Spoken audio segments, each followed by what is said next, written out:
உண்டாகட்டும். Praise be to the name of the Lord. கர்த்தராகிய இயேசு கிறிஸ்துவின் கிருபையோடும் With the grace of our Lord Jesus Christ, பரிசுத்தருடைய பிரசன்னத்தோடும் with the presence of the Holy Spirit, உங்களை சந்திப்பதில் to meet you, நாங்கள் மிகுந்த மகிழ்ச்சி அடைகிறோம். we are so glad today. அதே வண்ணமாக Like the same manner, உங்களோடும் with you, கர்த்தராகிய இயேசு கிறிஸ்துவின் கிருபையும் the grace of our Lord Jesus Christ, பரிசுத்தருடைய பிரசன்னமும் presence of the Holy Spirit, இருப்பதை உணர்ந்து கொண்டே இருங்கள். start to experiencing it with you. இந்த 7 நிமிட ஊழியம் என்பது This 7 minutes ministry is, நாம் யாவருக்கும் பிரயோஜனமுள்ள ஊழியம் என்று நாங்கள் விசுவாசிக்கின்றோம். we are believing it is highly blessing you today. உங்களுடைய வாழ்விலையும் இது பிரயோஜனமாக இருக்கும். We are believing it is very much blessed in your life also. நீங்கள் இதை அநேகருக்கு பகிர்ந்து கொள்ளும் போது When you start to share this with others, உங்கள் மூலமாய் மற்றவர்களும் பிரயோஜனப்படுவார்கள். through you many will be get blessed. இந்த ஊழியத்தை This ministry, நாம் ஒருமித்து செய்வோம். let us united and partake it. ஊழியம் செய்வதற்கும் God said, the one who does minister, ஊழியம் செய்யாதவர்களுக்கும் வித்தியாசத்தை காண்பிப்பேன் என்று வேதத்திலே பார்க்கிறோம். I will show a difference. A man who does not ஊழியம் என்றால் என்ன?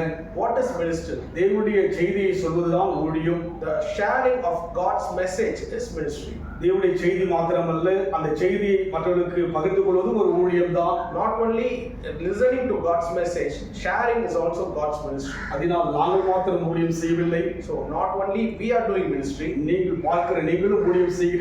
people who are watching, you also doing ministry. நீங்கள் மற்றவர்கள் சொல்வதனால் ஊழியத்தை நீங்கள் செய்து கொண்டு தான் வருகிறீர்கள். Through sharing God's message, you are also a partake in God's ministry. அதனால் இந்த ஊழியத்தின் மூலமாக பல வித்தியாசங்களை பார்ப்பீர்கள். So through this ministry, you will see a change coming in your life. தேவனுடைய மகிமையை பார்ப்பீர்கள். You will see God's glory in your life, தேவனுடைய வல்லமையை பார்ப்பீர்கள். God's power in your life, தேவனுடைய சுகத்தை பார்ப்பீர்கள். God's healing in your life, தேவனுடைய அற்புதங்களை பார்ப்பீர்கள். God's wonder in your life. அதனால் இணைந்து செயல்படுவோம். So let's unite and do this.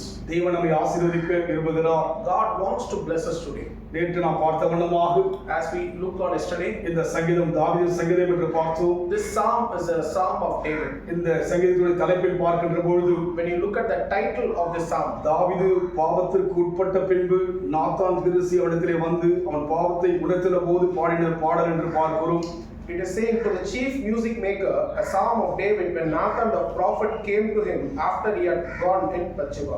இங்கே பார்க்கின்றோம், ஒரு பாவத்துக்குள்ளாக உள்ளாக்கப்பட்டார் தாவீது.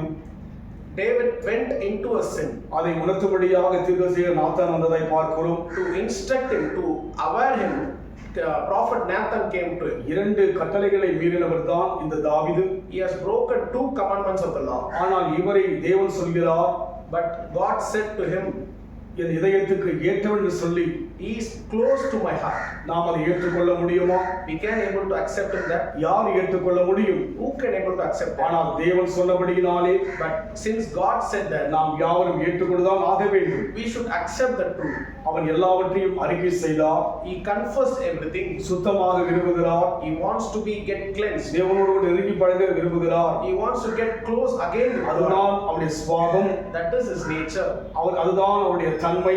That is his character. அதனால் நம் வாழ்க்கையில் கூட So in our life also, சுபாவமும் தன்மையும் தான் தேவ பார்வைக்கு முக்கியமாக இருக்கிறது. character and nature is very important in God's sight. அப்படியானால் பாவம் செய்யலாமா? So if that I can able to do sin, பாவம் செய்வதற்காக அழைக்கப்படவில்லை. we never called to do sin. பாவத்திலிருந்து மன்னிக்கும்படியாகத்தான் அழைக்கப்பட்டிருக்கிறோம். We have been called for forgiveness from sin. அதனால் இங்கே சங்கீதக்காரனாகிய தாவீது மறுபடியும் ஒரு வார்த்தை சொல்கிறார். So Psalmist David is saying again in this 2ஆம் வசனம் சொல்கிறார், second verse, என் அக்கிரமம் நீங்க என்னை முற்றிலும் கழுவி என் பாவம் வரை என்னை சுத்திகரியும். wash me thoroughly from my iniquity and cleanse me from my sin. என் பாவம் வரை என்னை சுத்திகரியும். Cleanse me from my sin. என் பாவத்தை முழுமையாக மறந்துவிடும்படியாய் என்னை சுத்திகரியும். Wash me thoroughly from my sin. இன்றைக்கு நம் வாழ்க்கையிலே In our lives today, நமக்கு விரோதமாக யாராவது எழுப்பிவிட்டால், when people rose up against us, நமக்கு விரோதமாக பேசிவிட்டால், when someone speak against us, நாம் அவர்களை மன்னிப்பதற்கு யோசிக்கின்றோம். we are thinking to forgive them.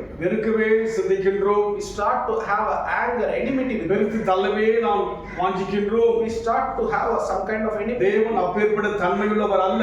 God is not like us. அதை அறிந்தபடினால்தான் Since he knows that, அந்த ஒரு வெளிப்பாடை தாவீது புரிந்தபடினால்தான் he understood the revelation. தேவனை பார்த்து சொல்கிறார், He looked at God and N said, பாவமறை என்னை சுத்திகரியும். wash me thoroughly from my iniquity. தேவன் பாவத்தை முழுமையாக மறக்கின்றவராய் இருக்கிறார். God completely forgives the நாம் sin. அநேகருடைய குறைகளை குற்றங்களை மறக்காதபடிக்கு வாழெல்லாம் மனதிலே வைத்துக் கொண்டு கசந்து கொண்டிருக்கிறோம். We are having a bitterness of some people did some wrongdoing in our hearts. தேவத்தன்மை அப்படி அல்ல.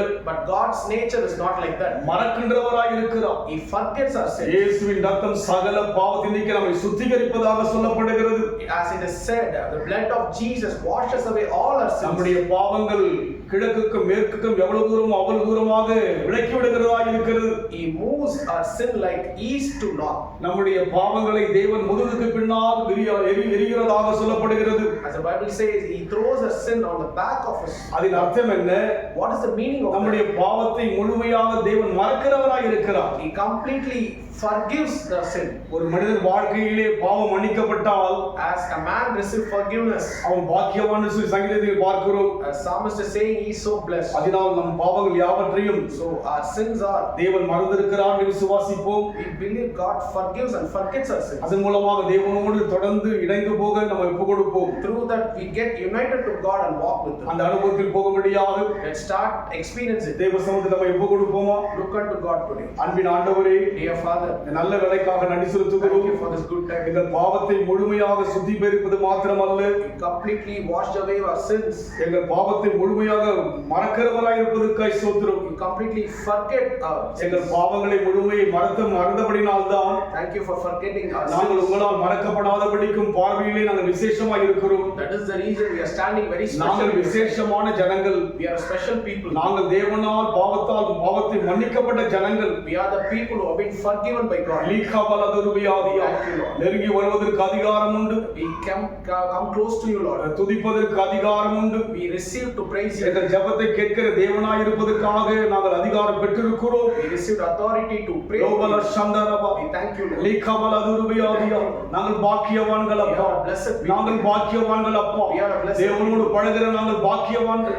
Having fellowship, we are தேவனோடு blessed. பேசுகிற நாங்கள் பாக்கியவான்கள். We are speaking to you, we are blessed. பாக்கியவான்களாகவே நடத்துவீராக. Lead us in blessed way. இயேசுவின் நாமத்தில் பிதாவே. In Jesus' name we pray. கர்த்தர் ஆசீர்வதிப்பாராக. God bless you.